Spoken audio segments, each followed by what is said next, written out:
Hey guys, I hope you had a great weekend and I hope you are continuing to stay safe during this time. Just wanted to take some time out and review Wednesday's assignment on homeostasis. Monday's assignment you guys did really well on, so I didn't necessarily feel the need to review anything from that. However, homeostasis, the Goformative you guys scored much lower on, and I wanted to take some time out of today to kind of review two of the big questions that were missed.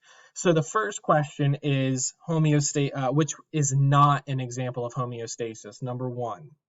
So your answer choices were taking off your sweatshirt when you get hot, shivering when cold, feeling thirsty, and going to the bathroom. So if I'm going to go to the other tab here and I'm going to show you let's take a look at the definition here of homeostasis. It says this ability of the body to maintain a stable internal environment despite a changing environment is called homeostasis. Homeostasis doesn't just protect against temperature change. Other aspects of internal environment also stay stable. For example, fluid balance. Your body closely regulates fluid balance. So, shivering when cold, we know, is a natural process that occurs when our body temperature drops. So that is an example of homeostasis. Feeling thirsty and going to the bathroom are both a part of regulating fluid balance in your body. One of them, feeling thirsty when you don't have enough fluid in your body, and going to the bathroom is when you have too much fluid in your body. The reason why taking off your sweatshirt is the correct answer is yes, you are regulating body temperature that way, but that is a decision you are making. It's not a natural process that your body's saying that you can't override. So you are actively choosing to remove that sweatshirt, and it is not a part of homeostasis. It makes the job of homeostasis for your body a little bit easier, but rather sweating is the example of homeostasis, not just removing your sweatshirt. I know a lot of people picked going to the bathroom for this one.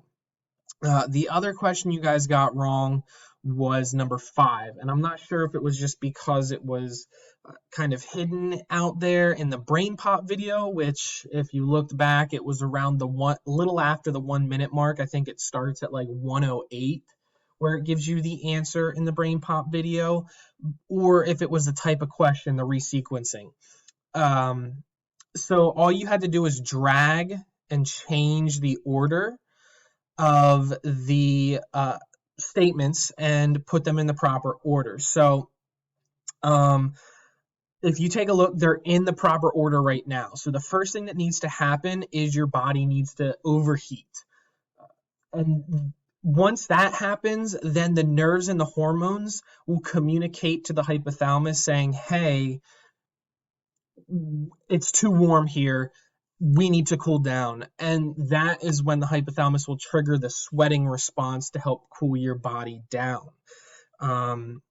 So just being aware of those. I don't know if I'm going to continue to add like the resequencing type of question just because it was the one that was missed the most.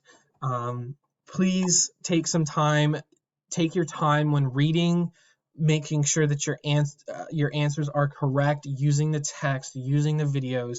That's what we base these questions off of, so please use them. Don't rush. You only get one chance. Other than that, you are more than welcome to begin on your next assignment for Monday here today. Have a great rest of your day. If you have any questions, please email me or talk to me during my office hours. The Google Meet logo will pop up at 1 p.m. in the Google Classroom on the banner.